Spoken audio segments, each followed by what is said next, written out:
안녕하세요. 춘천 한마음교회 이금주입니다. 저는 어릴 때부터 한쪽 귀가 안 들렸어요. 말소리를 잘 알아듣지 못하다 보니 사람들과 어울릴 수 없었고 자존감이 낮았어요. 그래서 자식한테 모든 걸 걸었는데 알고 보니 제 아이는 발달장애한 거예요. 부족한 엄마에다 부족한 아들이라는 열등감에 빠져 살게 되었는데요. 지금은 참 사랑이신 예수님을 만나 열등감에서 벗어나 자유한 삶을 살게 된 간증을 하려고 합니다. 초등학교에 들어가서 신체 검사를 하는 날이었어요. 청력 체크를 하는데 선생님께서는 시계를 보여주면서 째깍째깍 소리가 나는 쪽에 손을 들라고 하셨어요. 그런데 오른쪽에서 소리가 난 다음에 아무것도 들리지 않는 거예요. 선생님께서는 이상했는지 몇 번을 반복하시더니 검사용지에 왼쪽 난청이라고 쓰셨습니다.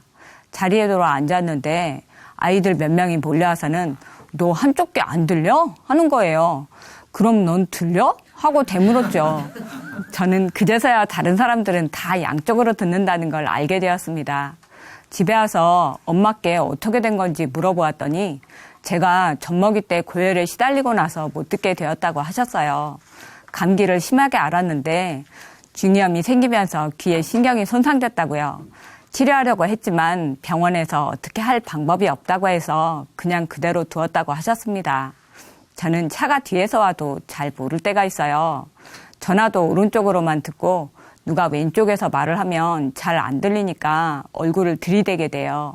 그러면 상대방이 움찔하면서 불쾌해하니까 그런 반응에 위축되었어요. 그러다 보니 사람들과 어울리기보다는 책을 읽거나 하면서 혼자 있는 것이 더 편했어요. 그리고 혼자 상상하는 습관이 생겼는데요. 초등학교 때 일이에요. 교회 시간에 운동장에 서 있는데 제가 아이들 머리 위로 날아다니는 상상을 한 적도 있고요. 앞에서 수업하는 선생님이 사람이 아니라 인형일지도 모른다는 상상을 하기도 했어요. 이렇게 혼자만의 세상을 만들고 상황 파악을 못한 채 엉뚱한 말을 잘 하곤 했는데요. 한 번은 수업 시간에 제가 또 엉뚱한 말을 했나 봐요. 선생님께서는 금주, 맹하지 하셨어요. 아이들은 키득키득거리며 웃었고 저는 너무 큰 상처를 받았어요. 이후로는 어떻게 해야 할지 몰라 꿀먹은 벙어리같이 생활했고 학교에서 거의 왕따였습니다. 어느 날 학교에서 교우관계를 조사했는데요. 선생님이 한 사람씩 친한 아이 손들라고 하셨고 제 차례가 되었어요. 이금주랑 친한 사람 손들어봐 하셨는데 70명 중에 아무도 손을 들지 않는 거예요. 선생님께서는 당황해하시며 짝꿍도 안 친해 하시는데 시선이 저에게 집중되었고 저는 얼굴이 빨개진 채 아무 말도 할 수가 없었어요. 주변에서 안 좋은 소리를 듣다 보니 사람들이 저를 무시하는 것 같았고 항상 다른 사람과 비교하면서 살았습니다. 어느 날 엄마께서 저와 언니를 데리고 산수 공부를 가르치셨는데요. 언니는 설명대로 문제를 잘 푸는데 저는 아무리 설명해도 모르니까 화가 나셨던 것 같아요. 언니와 동생에게 얘 바보 아니니? 하시는 거예요. 다 같이 웃는데 전 너무 창피했어요. 저는 잘하는 게 없는 것 같았거든요. 마음에 불만이 쌓이면서 어느샌가 열등감과 사람들에 대한 분노가 가득 차게 되었습니다. 열등감으로 가득했던 제게도 결혼이라는 꿈 같은 시간이 찾아왔어요. 아이를 갖게 되었고 내 자식만큼은 누구한테나 사랑받는 아이로 키우고 싶었어요. 태교를 잘하려고 다니고 있던 직장을 미련 없이 그만뒀고 아이에게 모든 것을 걸게 되었습니다. 그런데 아이가 돌 때쯤부터 좀 이상한 거예요. 다른 아기들처럼 활기차지도 않고 반응이 없어서 심심할 지경이었죠. 병원에 데리고 갔더니 선천적인 발달장애라고 하시는 거예요. 그 진단은 사형 선고 같았어요. 어떻게 해도 정상이 될 수 없다는 거였으니까요. 발달장애란 신체와 지능이 균형 있게 성장하지 못하는 장애인데요. 몸은 커져도 정신은 어린애 같고 모든 능력이 정상인에 비해서 떨어지는 경우가 많아요. 흔히 바보라고 놀림을 많이 당하죠. 저는 아이가 자라면 함께 책도 읽고 영화도 볼 걸 기대했는데 이제 그건 자다 깨도 될 수 있는 일이 아니었어요. 아이가 불쌍했어요. 나도 장애로 평생 사람들과 잘 어울리지도 못하고 열등감과 분노로 살았는데 내 아이는 몇 배로 겪겠구나. 가슴이 찢어지는 것 같았어요. 저는 아이가 부족하다 보니까 사람들의 눈에 안 띄고 피해갈 행동도 안 했으면 하는 마음이 늘 있었어요. 그런데 제 마음과는 달리 우리 아이는 어딜 가나 사고 뭉친 거예요. 한 번은 아이와 함께 대형마트에 갔을 때 생긴 일인데요. 아이는 평소 장난치고 싶은 충동에 기계 버튼만 보면 누르는 거예요. 그날은 하필이면 에스컬레이터의 비상단추를 눌렀어요. 사람들이 꽉 차있던 에스컬레이터가 갑자기 딱 서버렸고 순식간에 그 많은 사람들이 뭐야 왜 이래? 하는 웅성거렸어요. 저는 정말 쥐구멍이라도 숨고 싶더라고요. 한두 번도 아니고 매번 수습이 안 되는 이런 상황들이 정말 끔찍하게 싫었어요. 우리 아이가 장애아라고 나는 무능한 엄마라고 광고하는 것 같았거든요. 이런 일을 여러 번 겪다 보니 저는 다른 사람에게 민폐를 끼치는 게 싫어서 사람들과 잘 만나지도 않았어요. 심지어 친정 부모님도요. 제 마음에 저와 아이는 세상이란 바다 안에 떠있는 섬 같았어요. 아무한테도 사랑받지 못하고 고립된 섬이요. 저는 아이가 장애로 열등감 속에 살게 하고 싶지 않아서 특수교육을 시켰는데요. 특수교육은 정상인이라면 어릴 때부터 자연스럽게 배우는 것들을 다루면서 사회에 적응하는 능력을 키우는 거예요. 수업 시간엔 사계절이나 사람들 간의 인사 같은 걸 배우고요. 말하는 능력, 지적 능력, 신체 능력을 키우기 위한 교육을 다 따로따로 받습니다. 아이가 정상이 될 수 있다는 기대감에 좋다는 데는 어디든 찾아가서 수업을 받게 했고 점점 특수교육에 올인했어요. 그러다 보니 남편의 월급 가지고는 감당이 안 되더라고요. 남편은 따로 아르바이트까지 하며 아이 교육에 시간과 돈, 모든 것을 쏟아 부었어요. 하지만 몇 년이 지나도 아이는 크게 변화되지 않더라고요. 저는 너무 지쳐서 남편에게 모든 책임을 돌리며 짜증을 부렸고 아이 문제로 고성에 오가며 싸우는 날이 잦았어요. 또 제가 아이만 보면 무언가를 해줘야 한다는 강박관념에 사로잡혀 하루 종일 가만히 두질 않았어요. 엄마 아빠가 자기한테만 매달려 모든 것을 집중하니 아이도 스트레스가 심했던 것 같아요. 어느 날 아이를 데리고 교육기관에 갔는데요. 선생님이 아이 머리에 원형 탈모가 있다는 거예요. 보니까 동전만하게 머리가 빠져 있더라고요. 부모로서 할 수 있는 모든 것을 다해도 아이가 호전되지 않고 오히려 엉망이 돼버린 것 같았어요. 제 마음은 너무 절박해졌습니다. 마침 같은 교육기관에서 신앙에 열심히 있고 믿음이 있는 엄마를 만나게 됐어요. 혹시나 하는 마음에 그 엄마를 따라 교회에 다니게 되었습니다. 그러나 아이에게 모든 것이 집중되어 있던 저는 말씀을 마음으로 듣지 못하고 시간을 한참 흘려보냈어요. 교회는 나가는데 여전히 마음은 힘들었고 간절히 기도할 수밖에 없었어요. 어느 날 목사님께서 예배 중에 예수님께서 성경대로 부활하셨으니 부활이 믿을 만한 증거가 되는 겁니다. 예언을 다 이루시고 부활하신 것으로 믿을 수 있도록 하신 겁니다. 말씀하셨어요. 그때 설교 시간에 반복해서 들었던 구약의 예언들이 생각났어요. 하나님이 사람으로 오셔서 우리 죄를 위해 죽으셨다가 다시 살아난다는 말씀이요. 아, 예수님께서 예언대로 부활하셨다면 진짜 하나님이 오신 게 맞구나. 부활의 표적이 이분이 전능자 하나님이라는 것을 믿을 수 있는 증거구나. 머리가 맑아지면서 모든 것이 다 뚫리는 것 같았어요. AD와 BC의 기준이신 예수님은 역사 속에 실제로 살아있던 분이었어요. 제자들의 삶도 실제 기록이었습니다. 제자들은 3년 반이나 예수님이 행하시는 기적을 보고도 십자가 앞에서 생명의 위협을 받으니까 도망쳤는데요.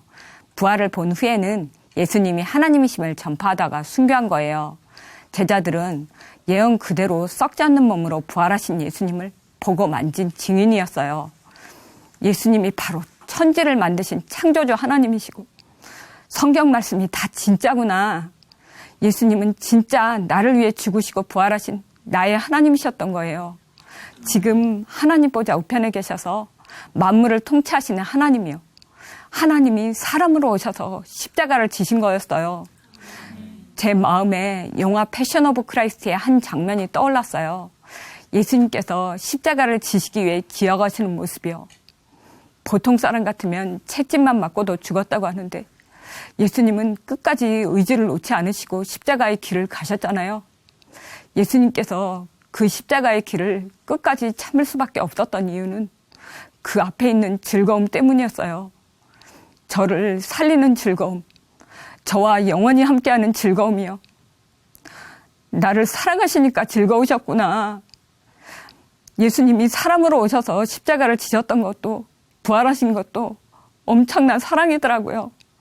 하나님께서 저를 얼마나 사랑하시는지 그 마음이 전해졌어요. 저를 마음과 뜻과 목숨을 다해 사랑하시는 거였습니다. 하나님께서 날 이렇게까지 사랑하신다니. 나 하나 없어져도 아무 일 없을 것 같았는데 제가 여태까지 어떻게 살고 있었는지 보였습니다. 하나님의 사랑을 무시하고 제 생각, 제 기준으로 살고 있었던 거예요. 스스로 불쌍하게 생각하고 열등감 속에 살았던 이유는 저와 아이 장애 때문이 아니라 예수님을 주인으로 믿지 않기 때문이었습니다. 예수님께서 내가 주인 되어 저질렀던 죄들을 사하시고 부활하셔서 저의 주인이 되어주셨는데도 제가 이분을 믿지 않았더라고요. 제가 주인이었어요. 마음이 무너져 내렸습니다. 하나님, 저를 위해 죽으시고 부활하신 예수님을 믿지 않고 제 생각, 제 기준으로 살았던 것을 용서해 주세요. 저는 회개하고 예수님을 주인으로 믿게 되었습니다. 아멘. 예수님을 제 주인으로 모시고 나니 너무나 기쁘고 감사했어요. 저는 늘 남보다 못하다고 생각했었는데요. 만유보다 크신 예수님이 질그릇 안에 보배로 오셔서 영원히 함께 하시는 거예요. 열등감에 빠져 살던 저희 옛사람은 예수님과 함께 죽었고 저는 예수님이 부활하실 때 다시 살아서 이제 예수님과 한 몸 한 생명 된 새 피조물이었습니다. 아멘. 예수님이 저희 머리시고 저는 예수님의 몸이 되었고요. 눈처럼 깨끗하고 온전한 존재가 되었더라고요. 아멘. 예수님 때문에 내가 이런 존재가 됐구나. 너무 기뻐서 하루하루 감사함으로 살게 되었습니다. 거기다가 이미 이루어주신 새 피조물의 실상과 그분의 사랑은 절대 변하지 않는 영원한 것이었어요. 영원하다는 건 단지 시간적으로만 계속 존재한다는 것을 넘어서 한순간도 변함이 없다는 거였습니다. 이렇게 저를 향한 하나님의 사랑은 항상 변함없이 진행형이었어요. 이제는 귀가 한쪽만 들려도 남보다 어느래도 멀쩡한 자식이 없어도 문제가 되지 않아요. 저는 부활의 표적으로 하나님을 만났고 영원한 하나님의 사랑을 받고 있으니까요. 아멘. 하나님께서는 아무것도 없었던 저에게 영원한 것으로 풍성히 채워주셨습니다. 아멘. 한 번은 그럼 우리 아이는 어떻게 하지? 하는 마음이 들었던 적이 있어요. 그런데 하나님께서 기도 중에 내가 이 아이의 주인이다. 이 아이를 귀히 여기고 있단다. 하는 마음을 주시더라고요. 전능하신 하나님, 얼마나 크신 분이 우리 아이의 주인이시고 그분께서 얼마나 귀하게 여기시는지 알게 되니 아이를 온전히 맡길 수 있었습니다. 아멘. 아이의 주인께 모든 것을 맡기자 한 자매의 간증을 통해 더 큰 확신을 주셨는데요. 장애 아이들의 언어 치료사였던 자매는 하나님의 말씀은 이 땅의 언어가 아니라 하늘의 언어이며 하나님의 능력이라서 지능이 아무리 낮아도 역사된다고 했어요. 정말 정신이 번쩍 들더라고요. 우리 아이도 하나님께서 역사하시면 예수님을 주인으로 믿을 수 있고 천국에 가서도 다시 만나겠구나. 그 나라에서 아이가 어떤 모습일지 상상하는데 가슴이 벅차올랐습니다. 저는 우리 아이를 보시는 하나님의 마음으로 인해 공동체 안에서 부족한 지체를 보는 시각도 많이 달라졌는데요. 발달장애와도 귀히 여기시는 하나님께서는 보이는 모습에 상관없이 모두 다 귀하게 보시더라고요. 고린도전서 12장 말씀을 통해서 더 약하게 보이는 지체가 존귀하다 하시며 더욱 귀한 것들로 입혀주고 존귀를 더하시는 전능자의 인격과 사랑 앞에 서게 되었어요. 앞으로 제가 어떤 모습으로 지체들을 바라보며 사랑해야 하는지 정확히 알게 하셨습니다. 교회 공동체는 함께 자라고 함께 일하고 함께 사랑할 하나님의 최고의 선물이었어요. 한 번은 예배 중이었는데요. 한 지체가 간증을 하는데 우리 아이가 끽끽 소리를 내면서 강대상에 올라가 목사님 옆에 앉아 씩 웃는 거예요. 저는 너무 놀라서 심장이 멎는 것 같았습니다. 그런데 목사님께서 아무렇지도 않게 아이를 보고 웃어주셨고 어느 누구도 요동치 않고 따뜻한 마음으로 받아주시는 거예요. 진정한 천국을 보게 되었습니다. 저와 제 아이는 천국의 축소판인 하늘 가족과 함께 마음껏 자유를 누리며 살고 있습니다. 아멘. 공동체를 누리며 사는 저에게 이제 남은 것은 사명뿐이에요. 어느 날 하나님께서는 세상 모든 사람들이 저와 우리 가족이 누리고 있는 축복을 다 누리길 원한다는 마음을 부어주셨어요. 그리고 저에게 물으셨어요. 네가 나를 사랑하느냐? 전 알 수 있었어요. 사명은 예수님을 사랑할 때 감당할 수 있는 것이었어요. 하나님과 마음을 나누며 그 사랑으로 영혼을 사랑하는 것이었어요. 한 번은 기도를 하고 나서 아이를 보는데 너무 사랑스러워 보이는 거예요. 하나님의 눈과 마음으로 아이를 볼 수 있었던 것 같아요. 그 모습을 지켜본 어떤 분은 어떻게 그렇게 아이를 예뻐하느냐고 하시더라고요. 저는 예수님을 주인으로 믿어서 그렇다고 하면서 복음을 전할 수 있었어요. 한 번은 한 장애아 엄마에게 복음을 전했어요. 그 엄마는 오랫동안 교회에 다녔는데 장애아를 자식으로 주셨다며 하나님을 원망하고 있었어요. 장애가 있는 자식을 두고도 다른 사람을 부러워하지 않는 저를 보고 놀라워했고요. 하나님께서 우리를 너무나 사랑하셔서 이 땅에 사람으로 오셨다는 것을 부활의 증거로 믿을 수 있다고 전했더니 귀 기울여서 듣더라고요. 얼마나 힘겨운 삶을 살지 아니까 그 엄마를 위해 더욱 간절히 기도하고 있습니다. 아이 때문에 사람들을 잘 만나지도 않던 제가 장애아 부모들뿐 아니라 주변 사람들한테도 복음을 전하고 있는데요. 양가 부모님께도 남편과 함께 복음을 전했어요. 우리 시댁은 강릉에 있어서 제사를 깍듯이 지냈는데요. 제사가 끊어지고 명절에는 다 같이 찬송을 부르며 예배를 드리고 있습니다. 요즘 저는 제가 사는 동네에서 집집마다 오직주만이 간증자들을 소개하는 전도지를 붙이고 있어요. 한 집에 한 사람이라도 복음이 들어가기를 바라는 마음으로요. 전도지를 붙일 때마다 한 영혼을 찾으시는 하나님께서 기뻐하시는 것을 알 수가 있는데요. 어떻게 일하실까 기대하니 너무나 소망이 됩니다. 저는 제가 인도받았던 모든 과정을 통해서 하나 알게 된 것이 있어요. 사람의 눈과 하나님의 눈이 다르다는 거예요. 저는 눈에 보이는 장애를 장애라고 생각했지만 하나님 보시기에 눈이 있어도 보지 못하고 귀가 있어도 듣지 못해서 여전히 보이는 것에 매여 살아가는 것이 진짜 장애였어요. 예수님께서 부활로 우리가 죽었다가 다시 산다는 것과 영원히 썩지 않는 몸으로 살 것을 분명히 보여주셨잖아요. 그리고 목숨을 건 수많은 증인들을 통해 계속 들려주셨고요. 아들을 십자가에 내어주시고 죽이시면서까지 그리고 부활시키셔서 확실한 증거를 주셨는데 눈이 가려져서 보지 못하고 듣지도 못하며 장애로 살아가는 것이 하나님 보시기에 얼마나 가슴 아픈 일인지 알게 되었어요. 그러니 더욱 복음 전하는 사명에 올인하게 됩니다. 하나님께서는 평생을 장애로 인한 열등감에 빠져서 힘겹게 살던 저를 살려주셨어요. 이제 저와 아이는 전능하신 하나님과 동행하며 영광스러운 부활체를 소망하며 살 것입니다. 흑암의 권세에서 사랑의 나라로 옮겨주신 하나님, 그리고 공동체 사랑합니다. 감사합니다.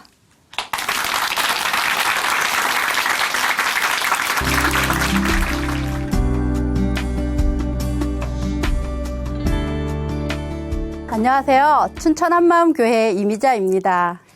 우리 막내는 5살이 된 남자아이예요. 그런데 어느 날부터 아이가 난 여자야 하면서 여자가 되고 싶어 하는 거예요. 저는 아이와 하나님의 말씀으로 교제한 후 아이는 자기 정체성을 바르게 인지하게 되었어요. 그리고 저에게는 성경의 모든 말씀과 보이지 않는 영적 세계가 실제가 된 간증을 나누려고 합니다. 저는 어릴 때부터 활발하고 긍정적인 성격이었고 자유분방한 편이었어요.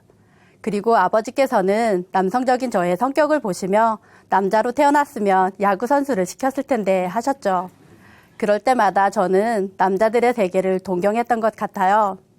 저는 옷으로 나만의 개성을 표현하는 것을 좋아했는데요. 공주가 되고 싶으면 화려한 공주풍의 옷을 입었고요. 터프한 남자가 되고 싶으면 남자처럼 옷을 입고 다녔죠. 그런 저는 중성적인 이미지가 좋았어요. 특히 남자들이 하는 거친 일을 여자가 멋지게 해내는 모습을 보면 저도 모르게 매력적으로 느꼈습니다. 그래서 저는 결혼하면 아들은 여자처럼, 딸은 남자처럼 키우고 싶었어요. 아들은 자상한 남자가 되라고 바느질이나 설거지를 가르치고 싶었고요.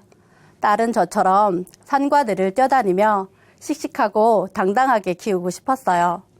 또 아이들의 재능을 성별과 상관없이 다양하게 개발해주고 싶었고요. 자생력을 키워서 어디 가서든지 자유롭게 살아가는 아이들로 키우고 싶었거든요. 그런데 큰 아들은 여자 물건엔 관심도 없고 오히려 여동생이 태어났다고 싫어하더라고요.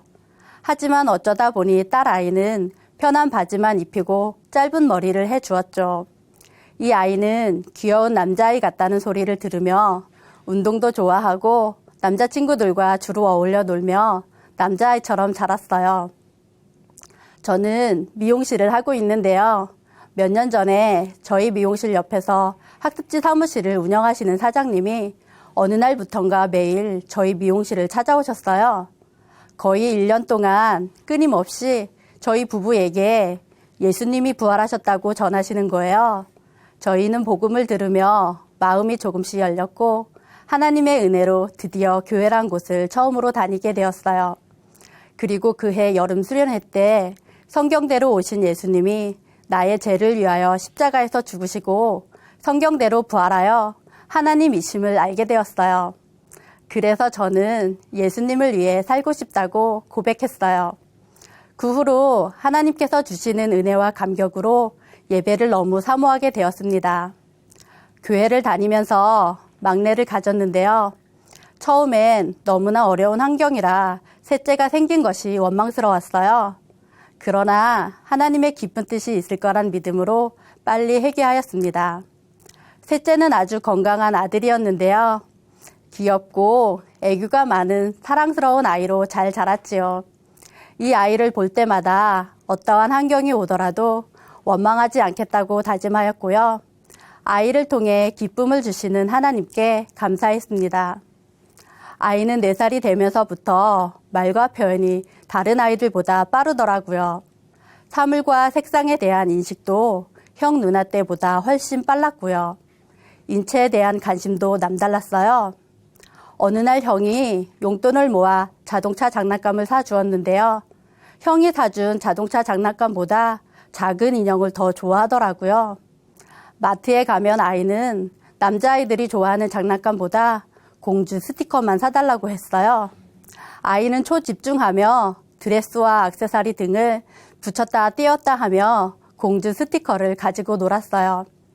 조카네 집에서 바비 인형을 4시간이나 한 자리에서 가지고 논 적도 있었고요. 마트에서 인형을 사달라고 악을 쓰고 울며 바닥에 누워버린 일도 있었습니다. 그러던 어느 날 아이가 어린이집에 친한 여자친구처럼 머리를 묶어달라고 했어요. 전 별 생각 없이 머리를 묶어주었는데 너무 좋아하는 거예요. 그 후부터는 어린이집 차가 오기 전까지 머리를 묶고 폴짝폴짝 뛰면서 찬양을 부르며 기뻐했어요. 자신의 모습을 거울로 보면서 이쁘다, 난 여자 같아 하는 아이가 저는 귀엽고 사랑스러웠어요.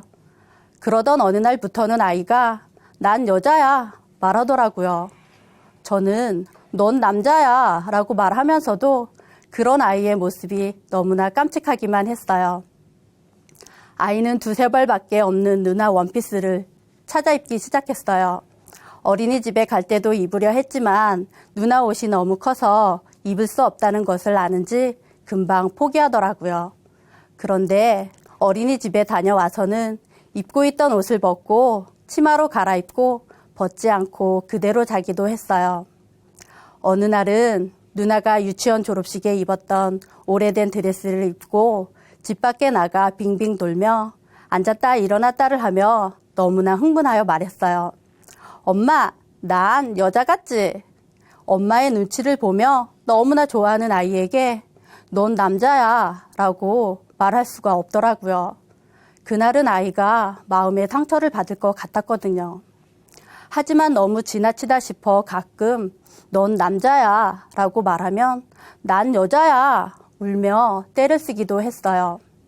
저는 아이가 그냥 좀 유별나게 공주 스티커와 치마에 집착한다고만 생각했어요.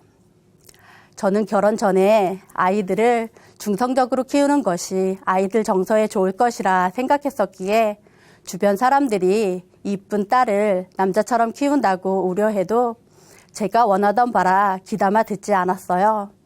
그런데 막내가 여성스러워지는 것이 누나를 쫓아 하는 모방 행동도 아니고 좀 이상하긴 했어요. 하지만 어릴 때는 그럴 수도 있다고 가볍게 생각하고 저러다 말겠지 했습니다.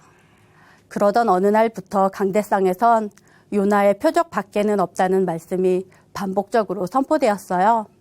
그리고 전능자가 이 땅에 왔다 가신 것보다 더 큰 사건은 없다고 하셨죠. 그때 저에게는 내가 진짜로 믿긴 믿냐 하는 마음의 울림이 있었어요. 저는 당연히 믿는다고 생각했죠. 그런데 사실 제 마음이 완전히 굴복된 것이 아니었어요. 지체분들이 주기적으로 딸을 남자애처럼 키우는 것이 문제가 있다고 해도 제 생각이 더 확고했기에 쉽사리 인정할 수 없었거든요. 막내 아이도 어려서 그럴 수도 있다고 틈을 주었고요. 그런데 아이가 난 여자야 할 때마다 내가 진짜로 믿긴 믿냐? 이 음성이 제 마음 깊은 곳을 쿡 찔러대는데 시간이 갈수록 마음이 찜찜해지고 나에게 문제가 있는 게 아닐까 싶어졌어요. 그런데 어느 날 외국에서 실제 있었던 충격적인 이야기를 듣게 되었어요. 한 남자아이가 법적으로 성별을 여자로 바꿨다는 거예요. 이 남자아이도 우리 아들처럼 치마와 인형을 좋아하고 비슷한 나이에 난 여자라고 자기 주장을 확고하게 말했다는 거예요. 그 부모는 아이를 달래보기도 하고 여러 가지 노력을 해보았지만 결국엔 아이를 여자로 인정해 주었고 법으로도 성별을 여자로 바꿔준 이야기였어요. 후에 더 궁금해져서 인터넷 검색을 해보았더니 놀랍게도 우리나라에서도 성별의 혼란을 겪는 아이들이 많더라고요. 제 마음에서 이건 아니다 하는 생각이 들었어요.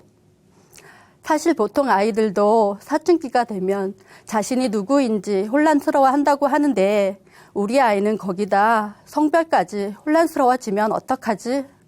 이건 분명히 문제가 있다 싶었어요. 아주 가끔 우리 아이가 사춘기가 되어서도 난 여자라고 하면 어떡하나 마음을 졸인 적이 있었고요. 이 생각은 또 아이가 친구들한테 왕따를 당하면 어떡하지? 하는 생각으로 이어졌어요. 겉은 얼마든지 바꿀 수 있지만 본질적인 것은 바꿀 수 없잖아요. 남자는 남자고 여자는 여잔데 그걸 어떻게 바꾸냐고요. 어떤 사람들은 겉만 바꾸어 살다 정신질환이 걸리기도 하고 자살로 이어지기도 했더라고요. 그래서 아이가 난 여자라고 고집을 부릴 때면 가슴이 쿵하고 두려워지더라고요. 하지만 전 그저 조심스럽게 넌 남자야 하며 아이를 안아주는 정도밖에는 할 수가 없었어요. 딸을 남자처럼 키우고 여자가 되고 싶다는 아들을 보면서 아이들을 중성적으로 키우려 했던 이런 것이 저한테 문제가 있다는 것을 깨달았어요. 내 생각과 가치관이 아이들의 정체성을 혼란하게 하는 것이었어요. 저는 저도 모르게 간절한 마음이 생겼습니다. 부활 밖에는 없다는 목사님 말씀을 다시 붙들고 확신을 갖고 의뢰해 보기로 했어요. 저는 악하고 음란한 세대가 표적을 구하나 선지자 요나의 표적 밖에는 없다는 말씀 앞에 서게 되었어요. 성경의 예언을 다 이루신 예수님이 부활로 창조주 하나님이셨습니다. 나를 지으신 나의 주인이셨습니다. 저는 나의 생각과 가치관이 하나님 말씀보다 더 높았다는 것을 깨달은 순간 내 마음에서 하나님을 버렸구나. 내가 악랄한 왕이었구나. 아이들을 중성적으로 키우면 아이들 정서에 좋을 것이라 생각했던 내 가치관 속에는 나를 드러내려는 악한 중심이 보이더라고요. 예수님을 믿는다고 하였지만 내가 주인 되어 내 생각대로 살았구나. 하나님 되고자 했던 마귀와 동일한 중심이더라고요. 이런 저를 위해 아들을 죽이면서까지 용서해 주신 하나님 아버지의 사랑이 그대로 부어졌어요. 내가 주인 되어 내 생각대로 살았던 것은 독생자를 보내주신 아버지의 사랑을 무시하고 십자가에서 나의 죄를 위해 죽고 부활하신 예수님을 주인으로 믿지 않는 죄더라고요. 저는 그 죄를 회개하고 부활하신 예수님을 나의 마음의 왕으로 모셨습니다. 그리고 이제는 하나님 말씀으로 아이를 바르게 양육하겠다고 다짐을 하였어요. 나 같은 엄마가 아이를 혼란하게 하는구나 생각하니 아이한테 미안하고 제 마음도 아팠습니다. 저는 집에 와서 애가 없을 때 아이가 좋아하는 치마, 인형, 고무줄을 다 버렸어요. 아이는 치마가 안 보이니까 누나의 윗옷을 입고 허리에 끈을 매더라고요. 원피스처럼 보이게요. 그날 아침에도 아이는 머리를 묶어달라고 하며 고무줄을 찾으면서 엄마, 민규는 여자지? 그치? 하는 거예요. 그날은 도저히 이대로 넘어가면 안 되겠다는 생각이 들었어요. 그리고 마귀가 벌써 시몬의 아들 가룟 유다의 마음에 예수 팔려는 생각을 넣었다는 말씀이 순간 떠올랐어요. 지금 마귀가 우리 아이에게 난 여자라고 생각을 넣고 있구나. 우리가 모두 이 마귀한테 쏟고 사는구나 하는 것이 깨달아졌어요. 순간 두려웠어요. 지금 이 상황을 어떻게 해야 하나 하는 생각도 들면서 제 마음이 간절해지더라고요. 그때 너희는 하나님께 순복하고 마귀를 대적하라는 말씀이 생각났어요. 그래, 부활하신 예수님이 나의 주인이시지? 하며 아들에게 부활로 이미 마귀를 멸하셨잖아. 다 이루셨잖아. 이렇게 저는 믿음으로 선포했어요. 민규는 하나님이 남자로 만들어주셨어. 그런데 아이는 강하게 거부하며 난 여자야. 그치? 난 여자지. 이러면서 눈물을 흘리며 애원하듯 고무줄을 달라고 했어요. 아이는 이미 자신이 진짜 여자라고 생각하는 것 같더라고요. 저는 차분하게 말했어요. 민규야, 민규는 하나님이 남자로 만들어주셨지 여자로 만들어주지 않았어. 아이는 아주 확고하게 난 여자야 외쳤어요. 몇 번을 이야기했지만 아이는 고집을 꺾지 않는 겁니다. 한참을 달래다 순간 화가 나서 그럼 거기 잘라야 돼 라고 했더니 글쎄 애가 눈물을 흘리며 간절하게 그럼 잘라줘 하는 거예요. 아이를 보는데 그 간절한 눈빛이 두려워지더라고요. 저는 제 감정대로 말해버린 것이 후회되어 내 생각으로 하지 않고 하나님 말씀으로 아이와 이야기하였어요. 민규는 여자야 라는 생각은 잘못된 생각이야. 그러나 아이는 아니라고 듣기 싫어했어요.